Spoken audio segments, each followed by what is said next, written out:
দেখা গেল একটা জেলে নদীর কিনারা দিয়ে আসতেছে, নজরে পড়ে গেল কাঠের উপরে একটা সুন্দর বালক। দেখা মাত্রই তার বড় মায়া লাগলো, কুলে উঠায় নিয়ে গেল।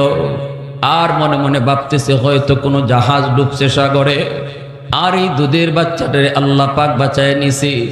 এর আল্লাহর গোলাম, আল্লাহ চাইলে কেমনে বাঁচায় একটু শুনেন। ভাইরা বন্ধুরা, ওই যে সিডর হয়েছিল বরিশাল অঞ্চলে এক সময়, আপনাদের মনে আসেনি? হ্যাঁ, অনেক লোক মারা গেছিল, অনেক। আমরা ঢাকা থেকে গিয়েছিলাম, ওলামায়ে কেরাম আমরা গিয়েছিলাম, আমিও গিয়েছিলাম, গেলাম বরগুনা পাথরঘাটা। সেখানে যাই আমি সব কিছু দেখতেছি। ওই অবস্থায় মানুষদেরকে টাকা দিচ্ছি বাড়িঘর, আমাকে তারা দেখাইতেছে হুজুর এই জায়গায় একটা ঘর ছিল, বাড়ি ছিল, দেখেন ভিটাটা পর্যন্ত নাই, কোনো কিছুর অস্তিত্ব পর্যন্ত নাই, কোনো কিছুর অস্তিত্ব নাই। এইভাবে দেখাইতেছে, চোখের পানিটাও আমার চোখ দিয়ে পড়ছে। একজন আয় তো কয় হুজুর এর ফ্যামিলিতে ছিল 10 জন, আছে শুধু 2 জন, 8 জন নাই। অমুক ফ্যামিলিতে আসছিল 5 জন, আছে শুধু 1 জন, 4 জন নাই। এইভাবে আসতেছি আর টাকা দিতেছি, মনটা ভারাক্রান্ত। ওই অবস্থায় কিছু মানুষ একটা মেয়েকে নিয়ে আসলো, 7 বছরের একটা মেয়েকে নিয়ে আসলো, নাম হলো সুমি। পত্রিকায়ও মেয়েটার ছবি আসছে। সুমিকে আমার পাশে আনা হলো। ওই হুজুর তাকায় দেখেন 7 বছরের এই মেয়ে সুমি, এই সুমিটাকে আমরা পানি চলে যাওয়ার পর তালগাছের উপরে তারে পাইছি। কিসে পাইছে জোরে বলে? আমরা যাইতেছি, হাঁটতেছি আর শুনতেছি একটা বাচ্চার কান্নার আওয়াজ। কোথা থেকে কান্নার আওয়াজ? গভীরভাবে ফলো করার পর বুঝতে পেলাম তালগাছের উপরে থেকে কান্নার আওয়াজ। তখন তালগাছে উঠা হলো, ওইটা একজন আমরা পাইলো তালগাছের পাতাগুলির ঝুপড়ির মধ্যে এই বাচ্চাটারে আল্লাহ বাঁচায় রাখছে। অথচ তার মা, তার বাবা, তার ভাই, তার বোন কেউ জীবিত নাই, সবাই মারা গেল। এই বাচ্চাটা সাঁতারও জানতো না, আল্লাহ পাক রব্বুল আলামিন তার কুদরতে বাঁচাইলো। এজন্য বলি, আল্লাহ যদি বাঁচাইতে চায় কেউ তারে মারতে পারে না, আর আল্লাহ যদি কাউকে ধরে কেউ তারে সারাইতে পারে না। এই বাচ্চাটারে কুলে উঠে নিয়ে গেল। কে নিল? কয়েকটা মাঝি। কে নিল? কয়েকটা মাঝি। নদীতে মাছ ধরে এইভাবেই চলে এক এলাকার মানুষ। ওই এলাকার মানুষ সবাই তারা এইভাবে মাছ শিকার করে করে চলে। একটা গোত্র আছে তাদের, এখানে নিয়ে বাচ্চাটার হাজির হয়ে গোত্র প্রধান যে ছিল তার কাছে নিয়ে বলল, উস্তাদ এই বাচ্চাটারে আমি নদীর কিনারায় পেয়েছি, মনে হয় কোনো জাহাজ ডুবে সবাই মারা গেছে, বাচ্চাটার মাও হয়তো মারা গেছে। দুধের বাচ্চাটা বড় সুন্দর, চেহারাটা বড় মায়া লাগছে, আমি তুলে নিয়ে এসেছি। এখন কি করি এবার বলেন? গোত্রের সর্দার যে ছিল সে কয়, আমার তো কোনো সন্তান নাই, এই সন্তানটারে তুই আমাকে দিয়ে দে, আমি তারে লালন পালন করব, আমি তারে বড় করব। দিয়ে দিল গোত্র প্রধানকে। এইবার গোত্র প্রধান তারে পালতে লাগলো। আস্তে আস্তে বাচ্চাটা খেলাধুলার বয়স হলো, চতুর্দিকেই তার সুনাম, সুন্দর সুন্দর চেহারাটা বড় সুন্দর, ব্রেইনও তার অনেক ভালো, আদব আখলাকও বড় ভালো। সবাই তারে মায়া করে, সবাই তারে আদর করে। খেলার মাঠে গেল, খেলাধুলা করতেছে। ওই অবস্থায় সবাই দেখি খেলার মাঠের পার দিয়া বিশাল একটা সৈন্যবাহিনী যায়, বিশাল বড় একটা বাহিনী যাইতেছে। সবগুলি বাচ্চা ভয়ে তারা পালায় গেল, কিন্তু এই বাচ্চাটা গেল না, কারণ তার সাহস বড় বেশি, অনেক সাহস, অনেক সাহস। সে তাকায়া তাকায়া সৈন্যবাহিনী যাওয়ার যাত্রা দেখতেছে, দৃশ্য দেখতেছে। সেনাবাহিনীও তাকায় রইছে, সবাই ভয়ে ভয়ে চলে গেল। কিন্তু এই বাচ্চাটা কত বড় দুঃসাহস, সে তো গেল না, সে তাকায় তাকায় আমাগরে দেখতেছে। এইভাবেই ও দেখতেছে, সেনাবাহিনীও দেখতেছে। ওই সেনাবাহিনীর মধ্যে ছিল একজন কানা মানুষ, অন্ধ মানুষ, অন্ধ মানুষ ছিল একজন অন্ধ সেনা। সবাই তারা মনে মনে একটা জিনিস খুঁজতেছে, কই এই এলাকার জঙ্গলের মধ্যে নাকি একটা গাইবি কোনো একটা এরকম সুরমা পাওয়া যায়, ওই সুরমা যদি চোখে লাগানো হয় অন্ধ মানুষ ভালো হয়ে যায়। সুরমাটা তারা খুঁজতেছে সুরমাটা, কারো পায়ে লেগে সুরমাটা পেয়ে গেল তারা। কিন্তু সেই সুরমা চোখে দেওয়ার আগেই সেনাবাহিনী কয় এটা ভালো সুরমা নাকি এর ভিতরে কোনো বিষ মিশানো, এটা আগে পরীক্ষা করো, তারপরে চোখে লাগাও। যদি লাগাই বা ভালো নিয়তে, যদি ক্ষতি হয়ে যায় আগে একটু পরীক্ষা করে নাও। কেমনে পরীক্ষা করব? ওই পোলাটারে আনো, ওই বাচ্চাটারে আনো, ওর অনেক সাহস দেখো দাঁড়ায় রইছে, ওরই আনো। ডাক দিয়া তারা আনছে, আইনা বলতেছে বাবা এখানে বসো। সবাই গেল, তুমি গেলা না কেন? কয় আমার ভয় নাই, আমি আপনাদেরকে দেখতেছি। ভালো কথা, তাহলে তুমি একটু দাঁড়াও, আমরা একটা সুরমা পেয়েছি, এই সুরমাটা তোমার চোখে লাগাবো, ভালো একটা সুরমা তোমার চোখে লাগাবো। এদের উদ্দেশ্য হলো যদি সুরমার ভিতরে কোনো বিষ মিশানো থাকে তাহলে এই বাচ্চার চোখ নষ্ট হয় হোক, কিন্তু আমাদের যেন ক্ষতি না হয়। চোখের মধ্যে সুরমাটা লাগাইতে দেরি হলো, কিন্তু এই বাচ্চার চোখের সামনে অদৃশ্য জিনিস ভাসতে দেরি হলো না। ওরা মনে করছিল বিষ টিস মিশানো।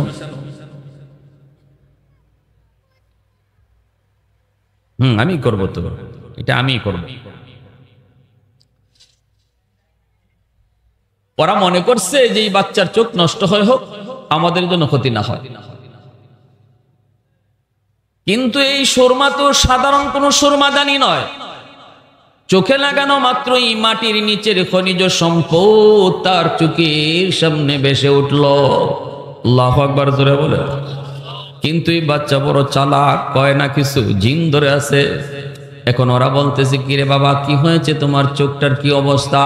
তখন এই বাচ্চা কত ট্যালেন্ট, ও মনে মনে কয় আমি যদি বলি এই সুরমার কারণে আমি মাটির নিচের খনিজ সম্পদ দেখতেছি, তাহলে তো ওরা এই সুরমাদানিটা নিয়ে যাবে, আমাকে আর দিবে না।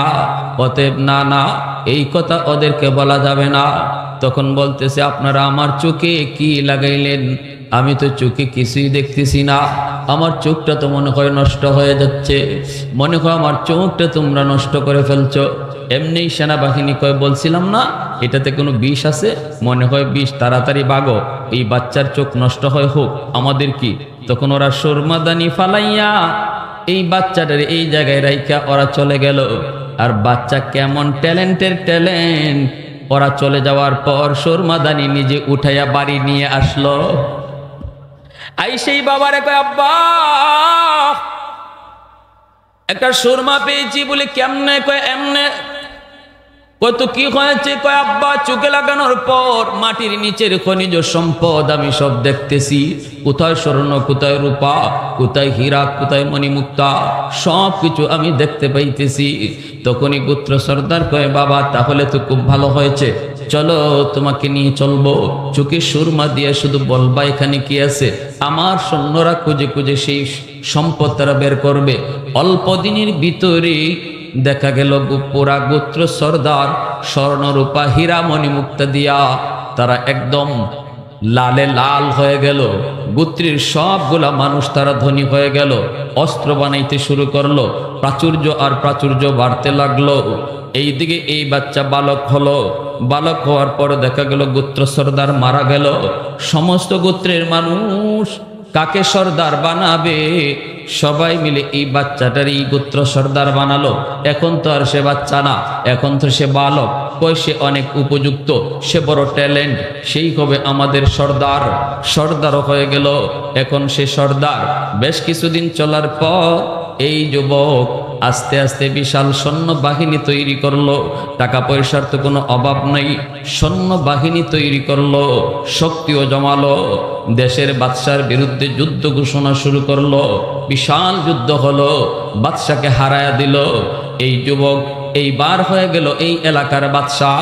বাদশাহ হয়ে যাওয়ার পর এখানেই তার শেষ নাই, তার লোভ, তার ক্ষমতা তাকে আরো বাড়তে লাগলো। বাড়তে বাড়তে এক পর্যায়ে সব জনগণকে জিম্মি করে নিজেকে খুদা দাবি করে বসলো। আর এর নামই হলো সাদ্দাদ। এর নাম কি? নাম শুনছেন আপনারা? হ্যাঁ, নিজে যখন ক্ষুধা দাবি করলো তখন ওই সময়ের নবী হযরত হুদ আলাইহিস সালাম ইনি আসলেন, আয়েশা বলতেছেন আপনি নাকি নিজের ক্ষুধা দাবি করছেন? সাদ্দাদে কহ তো আপনার কি হয়েছে? আল্লাহর পয়গম্বর কয় না, এমনটা করবেন না, কারণ ক্ষুধা মানুষ হতে পারে না। আমার খোদা যিনি, আপনার খোদাও তিনি। আসমান জমিনের মালিক যিনি, তিনি হলেন আমার আপনার খোদা। না না, আপনি এমন অন্যায় কাজ করবেন না। আল্লাহ পাক সেটা ধৈর্য, আল্লাহ পাক কখনো সেটা মেনে নিবে না। আযাব আসবে, গজব আসবে, পাকড়াও হবে, এমনটা আপনি করবেন না। আপনি আল্লাহকে মানেন। সাদ্দাত কয় আমি যদি তোমার আল্লাহকে মানি তাহলে লাভ কি, আর না মানলে ক্ষতি কি?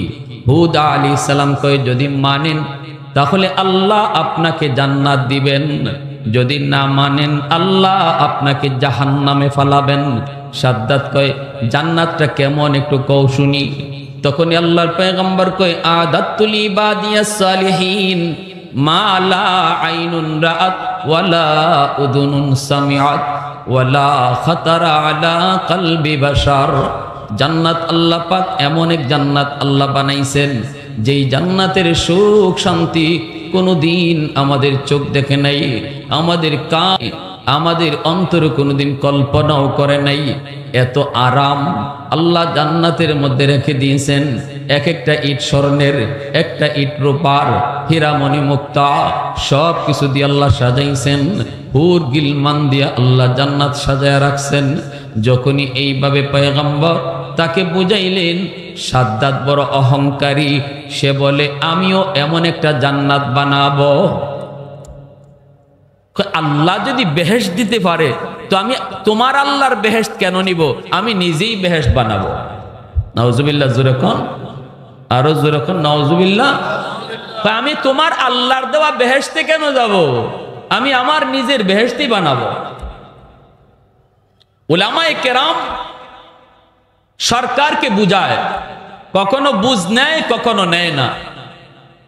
উলামায়ে কেরামের দায়িত্ব বুঝ দেওয়া, কথা শোনায় দেওয়া, কোনটা ভালো কোনটা খারাপ, কোনটা কল্যাণ কোনটা অকল্যাণ, কে মানবে কে মানবে না, এটা আলেমদের দায়িত্ব না। এটা ফয়সালা হবে কার সাথে?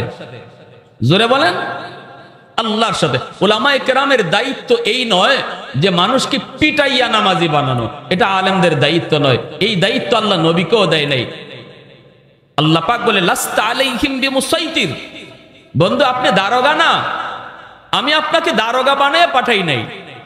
আমি আপনারে পাঠাইছি ওদেরকে শুনান যে কি করলে জান্নাতে যাওয়া যায় আর কোন কাম করলে জাহান্নামী হতে হয়, এটা শুনায় আপনি চলে যান, আপনার ডিউটি শেষ। ওমা আলাইনা ইল্লাল বালাগ। কেউ যদি নামাই না আমি আল্লাহকে বুঝ দিতে পারে, এটা তার ব্যাপার, আমার ব্যাপার, বাকি এর বেশি আপনার কিছু বলার দরকার নাই। উলামায়ে কেরাম সাধারণ মানুষকে এই কথা বলে, সরকারকে এই কথা বলে, বিরোধী দলকে এই কথা বলে। উলামায়ে কেরাম সবার বন্ধু, কারো দুশ্মন নয়। কখনো কখনো সরকার আলেমদের বুঝটাকে খারাপ মনে করে, উল্টা মনে করে, আলেমদের বিরুদ্ধে অ্যাকশনে চলে যায়। অথচ আলেমরা তার ভালোর জন্যই বলেছিল। হুদ আলাইহিস সালাম সাদ্দাতকে তার ভালোর জন্য বলেছিলেন আল্লাহকে মানো, কখনো নিজে খোদা দাবি করো না। কিন্তু উনার বুঝ সে মানে নাই, না মাইনে সে ভুল পথে হাঁটছে, পরিণামে আল্লাহর পাকড়াওর শিকার হয়েছে। ঠিক কি না? আমরাও দেখি এই জমানাতেও যারাই আলেমদের কথা মানবে না, আলেমদেরকে ভুল মনে করবে, তাদের ধরাও ঠিক এবং ধরা আসেও, ধরা খাইতেছেও। ঠিক কি না? একদিন দুদিনের বিষয় নয় এটা। মাছ মারার জন্য বড়শি ফেলাইছে, আর একটা নতুন মাছ আই সেই বড়শির কিনারায় আধার খাওয়ার জন্য ঘুরতেছে। একটা পুরাতন মাছে আইসা বলতেছে ভাই রে, এটা তোর আধার না, এটা তোর জম। জম, জম বুঝেননি আপনারা? জম কননি, সিলেটে জম কয়, জম মানে মরণ আর কি। যে এটা তোর আধার না, এটা কিন্তু তোর জম, এটা খাবি না, এটা তোর খানা না। এটার ভিতরে একটা বড়শি আছে বাঁকা, এই বড়শিটা দেখা যায় না। আবার বড়শির সাথে একটা সুতা লাগানো আছে, পানির উপরে একটা চুটকাটি আছে। এই চুটকাটিটা তুই খানা মুখে দিলেই লড়বে। আর ওই চুটকাটির সাথে একটা কোড়া লাগানো আছে। পারের একজন লোক বসা শিকারী, শিকারী টের পাবে যখনই তুই আধারে মুখ দিবে, তখন ও শিকার করার জন্য প্রস্তুতি নিবে। তুই এটাকে আধার মনে করে খাবি, আর ওই ভিতরে যে একটা বড়শি আছে বাঁকা, এটা তোর ওই গলার দিকে লাগবে, আর ওই উপরে চুটকারিটা পানির নিচে তখন ঢুকে যাবে। শিকারি বুঝে যাবে তুই মুখে নিয়ে দৌড় দিস, তখনই তোর এসকা একটা টান দিবে। এই টান দিয়েই তোর গলার একদম গলার ফাতারে এরকম ভাবে লাগবে বর্ষিটা, আর টান দিয়ে তোরে উপরে উঠে নিয়ে যাবে। তারপরে তোরে যাতা দিয়ে ধরবে, ধইরা বাড়িতে নিবে, নিয়ে তার বিবি সাহেব একটা বাঁকা এরকম ভাবে, আপনারা দাও কন্যা দাও কি কন এটারে, বটি, বটি, এই বটি নিয়ে তার বউ কিন্তু বসা, আবার সালিও রাখছে। সালি, তোর শরীরটা তো পিছলা, সালি দিয়া তোর এই পিছলাটারে মজাবে। তারপরে এই বটির উপরে উঠাইয়া পরিবারের সদস্য যে কজন আছে এতটা পিস করবে, তারপর তোর তেল দিয়ে ভাজবে, 32টা দাঁত দিয়ে চাবায়া খাবে, এরপরে তোর গে পরিণাম হবে। এ কথা কইয়েই পুরাতন মাস্টার বলতেছে, ভাই তুই খাবি না, আমি দুদিন আগে তোর দুনিয়ায় আসছি, অভিজ্ঞতা একটু বেশি, এটা তোর আধার না, এটা তোর জম। কই ঠিক আছে ভাই, আপনি একটা ভালো উপকার করছেন। এই কথা কইয়া উনি চইলা গেছে। উনি উনার কাজ চইলা গেছে, কারণ উনার কাজই ছিল এতটুকু, দাঁড়ায় থাকা তার কাজ নয়, উনার কাজই ছিল এতটুকু, বলে যাওয়া নামাজ পড়ো জান্নাত পাবে, নামাজ পড়ো না জাহান্নামী হবে। এতটুকু বইলা একজন আলেম আপনার ঘরে বসা থাকবে না, সে তার ডিউটিতে চলে যাবে। এবার আপনি নামাজ না পড়া আল্লাহকে বুঝ দিতে পারলে আপনি দিয়ে দেন, আমাদের কি অসুবিধা নাই। আর যদি ধরা খান তো আমার কি, আপনি ধরা খাবেন, আমার ডিউটি আমি পালন করলাম। বড় মাসটা চলে গেল, নতুন মাসটা এবার আধারের চতুর্দিকে ঘুরে আর কয়, কোথায়, আমি তো কোনো বর্ষি দেখি না, হায় হায় আমাকে মনে হয় ধোঁকা দেওয়া হচ্ছে। আধারের ভিতরে যে বর্ষি আছে, বাঁকা বর্ষি, এটা কি শিকারী দেখায় রাখে? হ্যাঁ, এটা লুকানো থাকে না, মাছে তো এটা দেখে না, লুকানো থাকে। তো নতুন মাছটা ঘুরে আর কয়, মনে হয় আমাকে ধোঁকা দেওয়া হচ্ছে, আসলে আমি চলে গেলে পরে উনি আইসা মনে হয় খানাটা খাবে, এই আধারটা খাবে। তো উপরেও তাকায়, দেখে যে না, উপরেও কোনো মানুষ দেখা যায় না, কোনো শিকারিও দেখা যায় না। তখন সে ওভার শিওর হলো যে না, আসলে এটা আমার একটা ধোঁকা, আসলে ধোঁকা, আমাকে এখান থেকে সরাইয়া বড় ভাই এসে খানাটা খাবে, আমি খেতে দেব না, আমিই খাবো। কইয়েই সে আধারটা নিজেই খাইল। বলুন তো, খাওয়ার পরে তার গলায় লাগলো নি? বর্ষি লাগছে তো, উপর থেকে টান দিছে তো, পারে উঠাইছে তো, ধরতেছে তো, ধরছে তো, ঘরে নিছে তো, বটিতে উঠছে তো। তখন কয়, হায় আমি যা বুঝেছিলাম সব ভুল বুঝেছি, হুজুর যা বলেছিল ঠিক বলেছিল, ঠিক না? আমাকে আরেকবার সুযোগ তোমরা দাও, আর আমি এই আধার খাবো না, আর খাবো না, আমাকে আরেকটা বার সুযোগ দাও। কোন শিকারী আর সুযোগ দিবে? মাছটা নাড়াচাড়া করে লাফালাফি করে এই কথাই কিন্তু বলে, আর খাবো না, আমাকে একটা বার সুযোগ দাও, আর খাবো না, আর খাবো না, একটা বার সুযোগ দাও। দেয়? দেয়? ভাইরা বন্ধুরা, হুদ আলাইহিস সালাম তখন বারবার তারে বললেন, কিন্তু বুঝে মানল না। সাদ্দাত সে তার অহংকারী মনোভাব নিয়ে সে জান্নাত বানাবে, বেহেশত বানাবে, দুজক সে বানাবে, বানায় ফেললো বেহেশত, দুজক বানায় ফেললো। বানালো অনেক দিন লাগাত, বৎসরের পর বৎসর লাগায় সে বেহেশত বানালো। ভাইরা বন্ধুরা, এরপরে তার সেই স্বপ্নের বেহেশতে সে ঢুকবে। মনের ভিতরে কত স্বপ্ন, কত আশা নিয়ে সে বেহেশতে ঢুকবে। চললো চললো বেহেশত দেখার জন্য, মনের মাধুরী দিয়ে বানানো হলো। কোনো ইট তার স্বর্ণের, কোনোটা ইট রূপার, কোনোটা হীরা মণিমুক্তা জৌহরের। যেই মাত্র জান্নাত দেখার জন্য বেহেশতের কিনারায় চলে আসলো, এমনি সাদ্দাত দেখে তার ঘোড়ার সামনে একজন অপরিচিত মানুষ তার ঘোড়াটা আটকায় দিল, রাস্তা পার হতে দেয় না, সামনে যেতে দেয় না। বিশাল সৈন্যবহর, সবাই সরে যায়, কিন্তু ওই অপরিচিত মানুষটা সে তো সরে না, সে তার সামনে যেতে দিবে না। সাদ্দাত কয়, কে তুমি? তখনই মানুষটাই কয়, তুমি নামো, ঘোড়ার পিঠ থেকে তুমি নামো, তোমার সাথে কানে কানে কিছু কথা আছে। কয়, এত বড় সাহস তোমার, আমাকে চিনুনি? অপরিচিত মানুষটা, মুসাফির মানুষটাই কয়, চিনতে হবে না, তুমি একটু ঘোড়া থেকে নামো, আমি তোমাকে ভালো করে চিনি, কিন্তু তুমি আমাকে চিনো না। ঠিক না? ঘোড়ার পিঠ থেকে সাদ্দাত নামলো, কানে কানে যাওয়া মাত্রই অপরিচিত মুসাফির কানের কাছে আইসা তখন ডাক দিয়া বলতেছে, বাদশাহ আমাকে তুমি চিনোনি?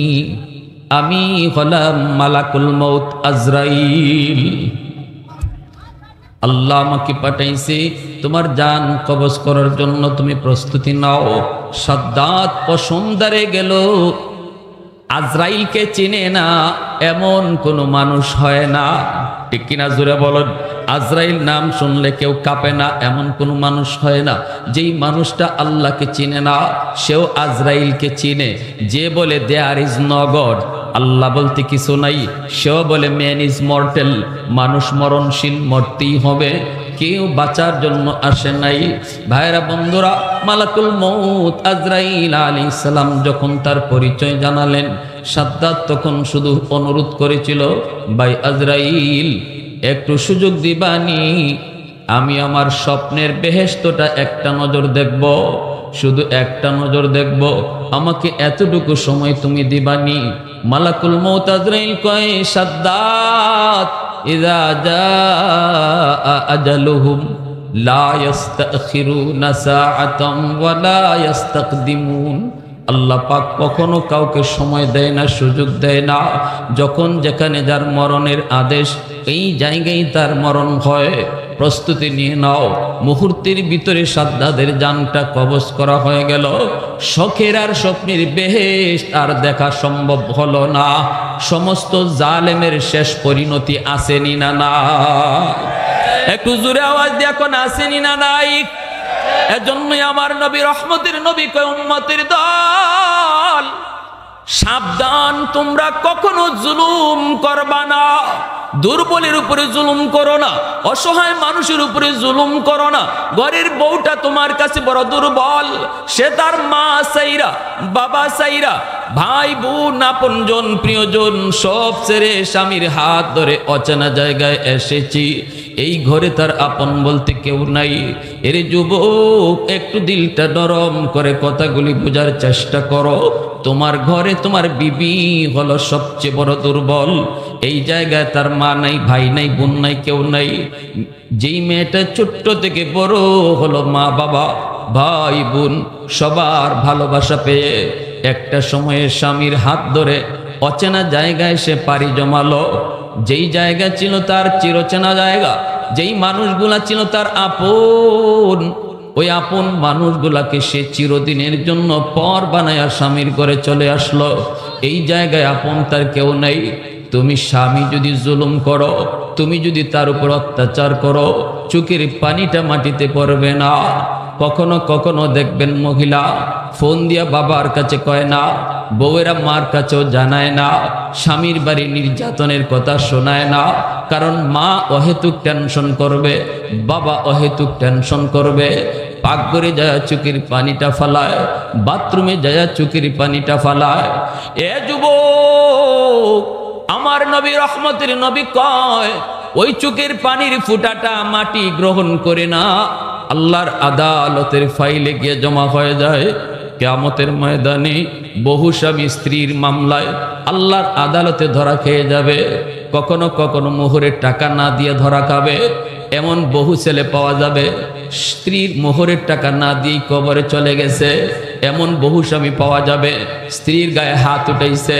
এমন বহু স্বামী পাওয়া যাবে, স্ত্রীকে মানসিকভাবে টর্চারিং করছে। কিয়ামতের ময়দানে আল্লাহর আদালতে বিচার, বিচার, দুর্বলের বিচার। আল্লাহ পাক রব্বুল আলামিন বলবে, বান্দা তোর নামাজ তোর এই জায়গায় আটক, তোর হজ এখানে আটক, তোর রোজা, তোর তাসবিহ, তোর তাহলিল সব এখানে আটক। তোর স্ত্রীর মামলা আছে তোর বিরুদ্ধে, এই মামলা ডিসমিস কর, এরপরে তুই জান্নাতে যা। আমি আল্লাহর হক যা নষ্ট করেছো মাফ করে দিলাম, কিন্তু মানুষের হক যা নষ্ট করেছো এই ব্যাপারে আমি আল্লাহ কিছু জানি না। ওই দিন আপনি স্ত্রীর কাছে মাপ চাইবেন, কিন্তু স্ত্রী আপনাকে মাপ দিবে না।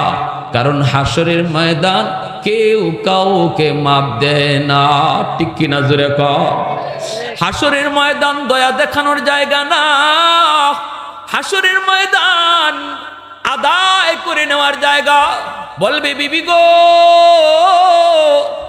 এত আদর করেছি, এত মায়া, ঈদে ঈদে তোমাকে নতুন শাড়ি কিনে দিয়েছি, আজকে আমাকে মামলা দিয়ে আল্লাহর দরবারে আটকায়ও না, দয়া করে তুমি মাফ করে দাও। কিন্তু কোন স্ত্রী স্বামীকে মাফ দিবে না। মার মামলা থাকবে সন্তানের উপরে, বাবার মামলা থাকবে সন্তানের উপরে। সন্তান মার কাছে হাত জোর করে মাপ চাবে, বিন্দু পরিমাণ মায়া সন্তানকে দেখাবে না। যেই মা দুনিয়াতে কেউ যদি তার সন্তানকে মারতে আসতো, মা আগে দাঁড়ায় বলতো আমাকে তোরা হত্যা কর, কিন্তু আমার সন্তানের গায়ে তোমরা টাচ করবা না। ওই মা ও কিয়ামতের ময়দানে সন্তানকে বিন্দু পরিমাণ মায়া দেখাবে না।